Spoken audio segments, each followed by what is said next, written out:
Hi, Rancho del Lago 2021. This is Cheryl Lynn. Welcome back. Glad to have you with us today. We're outside right now on the west side of the house. We're going to go take a look at the progress that our helper got done today in the weeding and clearing out of the back. It's not completely done, but I think that he's done a pretty good job so far. We'll see if we can get him back. That's one of the problems here in Mexico with getting workers. They just don't want to continue working. They work for a little bit and then they don't come back anymore. So anyway, we will face that problem when we get to it. So we're going to walk out and see some of the plants and some of the things that are cleared. I'll tell you a little bit about the trees and things that I've been growing and some of the medicinal qualities. We'll just have a little garden visit. Be out there in just a minute. This backyard has been such a mess. We actually have two backyards. This is kind of a side back on the west side. Then we have this backyard, which wraps around the east side of the house, and that's for the dogs. But I specifically put this barrier in between the two pieces because our dogs are terrors. Yes, especially these two. These are Dan's dogs, and they just love to tear up everything. Everything. I mean, it's worse than setting the goats loose in your garden. Okay, this little bed all along the fence line used to be beautifully weeded, and I have hibiscus growing. And then we got a freebie here, and we have wild morning glories growing. But as soon as the rain started, the weeds absolutely took over everything. I will tell you something that I don't find funny, but you might. See that lawnmower right there? It's got one of those pull cords. I used to be able to do those. Dan's gone today. He's got another engagement obligation that he had to deal with. And I thought, oh, great. You know, I saw the helper pull the cord and take off with the lawnmower and do a patch that needed to be done. And then he had to go, and I thought, no sweat. I'll pull that and I'll do some while he's gone. I can't pull that thing to start it for crap. I just can't do it. I don't have the strength for, in me to do that anymore. So, okay, lawn mowing is out of the question for the mama. All right, well, we have a lovely little citrus tree growing here. And I see that her leaves are coming in beautifully. We have some more citrus trees growing over by the driveway. This one is, they call it an orange lime. I can't wait to see the fruits to see what exactly it is. And I see that we have little bitty buds here growing. So we should have some fruit in a few months. This is a work zone. We've got a little pile of rock over there, a little pile of sand over here. And part of this is going to go into the wicking beds when we get those going. Underneath all this grass, there was like a rock driveway, but we'll see it again when the dry spell hits and all the grass dies. This tree here is called guamuchile, and I will turn slowly to show you. I planted that one recently, but I bought it pretty tall. This big tree right here, that's a guamuchile. They grow fast, maybe like 5 to 8 feet a year. So I planted this here so that I would have more shade in the yard. This shade for the western sun in the evening will go over into the dog yard and give them shade to lay around underneath it. But the guamuchile doesn't have a fruit.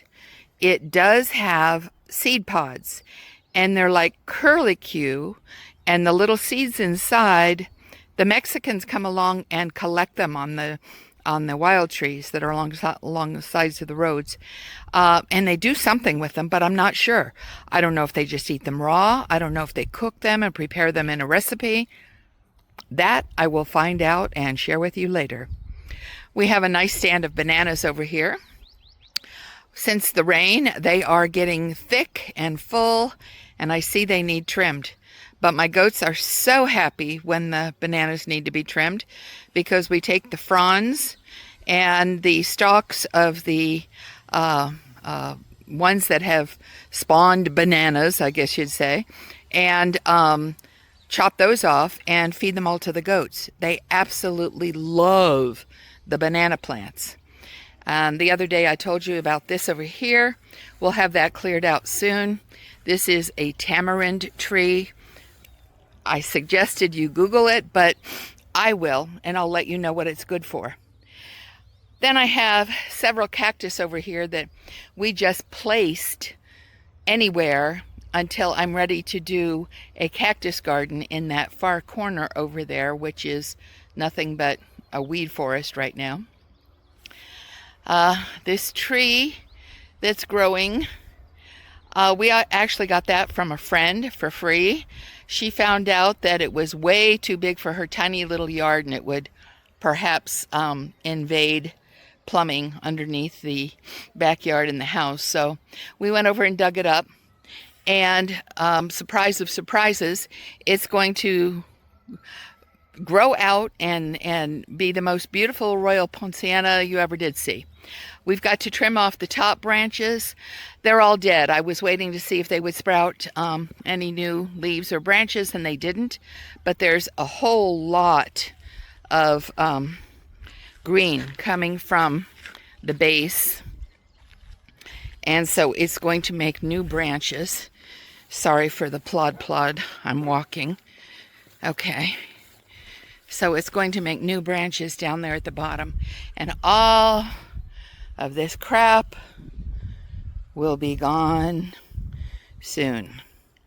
I wish there was a market for these weeds.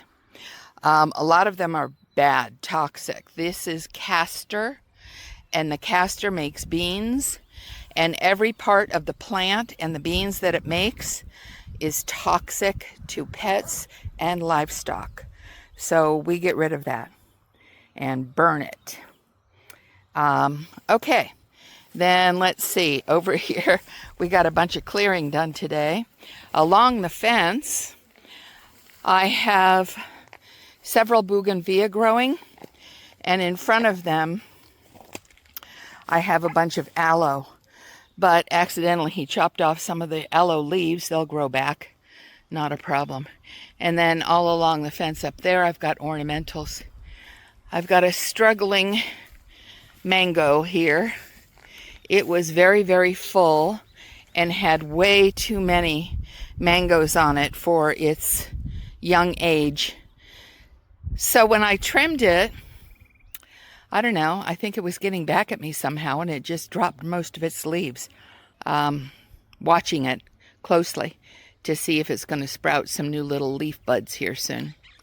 Anyway, so this is the back half of the western side of my house, and you can see over there cornfields. Where the trees are is along what we call the carretera, which is the highway, a 2-lane road around the lake. And then there's the lake and mountains, which are a little hard to see again today because it's a little hazy. But it's a glorious day, probably, I'm guessing about 82 degrees. The sun is shining. You can see how gorgeous the clouds are. And we always get a breeze off the lake. So it's quite comfortable here. Now, you might have noticed when I was making brownies in the last video that I did, there were 2 kinds of butter, or 2 colors of butter. Yellow, which everybody expects, but then there was also a green butter.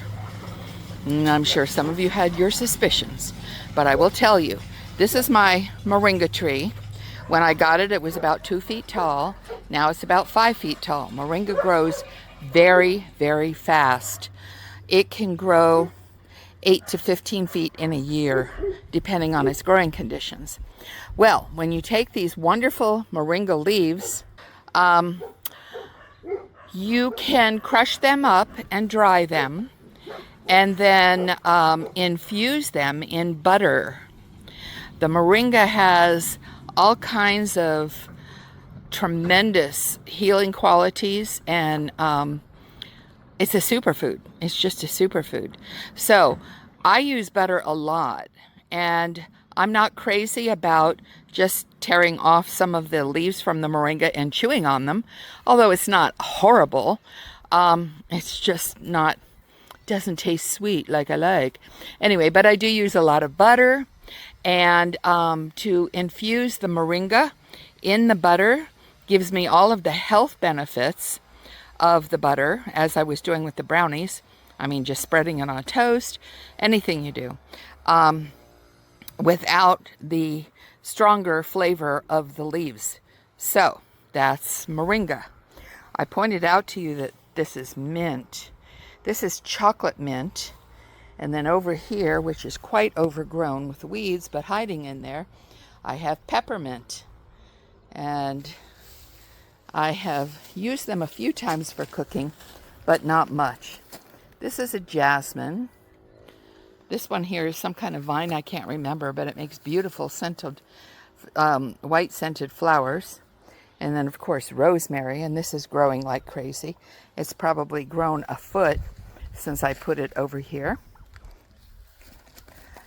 And I just love the way these canna lilies are growing.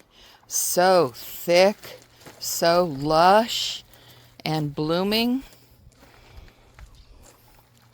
Now I have a table over here. Oh, by the way, and this is a passion vine all across the top of the wire trellising. Now I also mentioned purslane. Purslane is something that most people, and I come from Florida, in Florida it grows everywhere.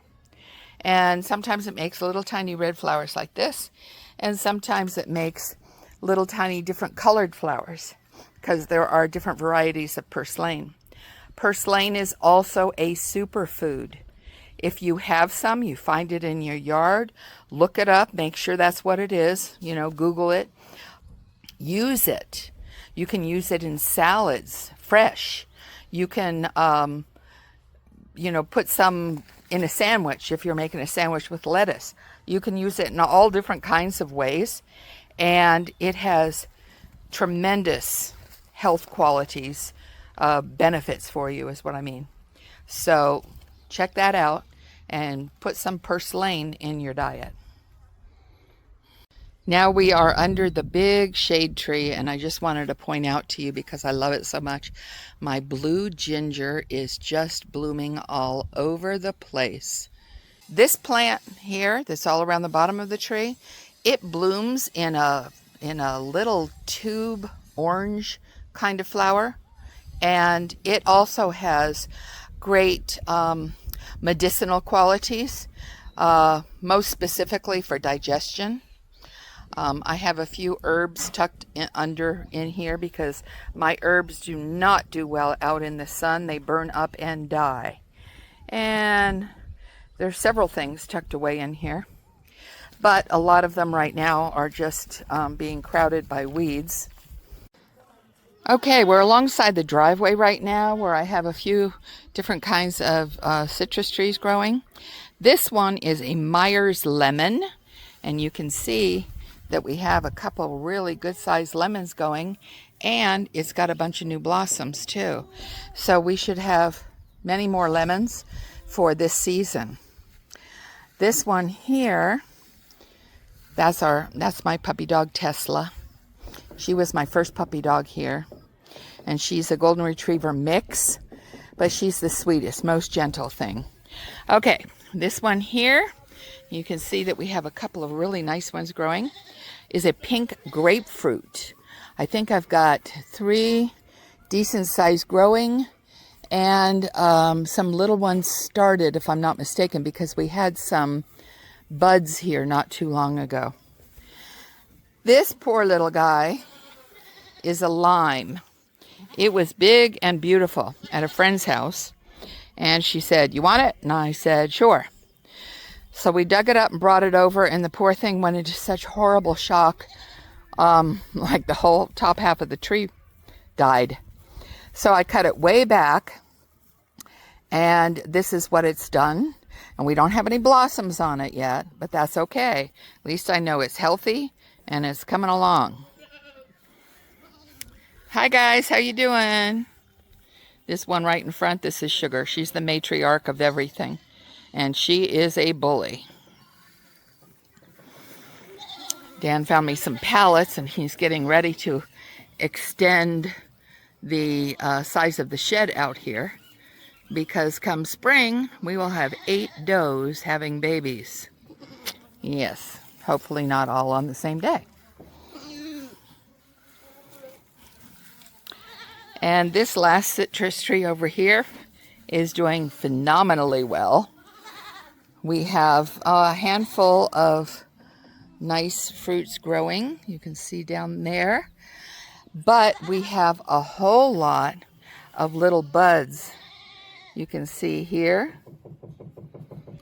So there will be a lot more in the way of fruit starting in the very near future here.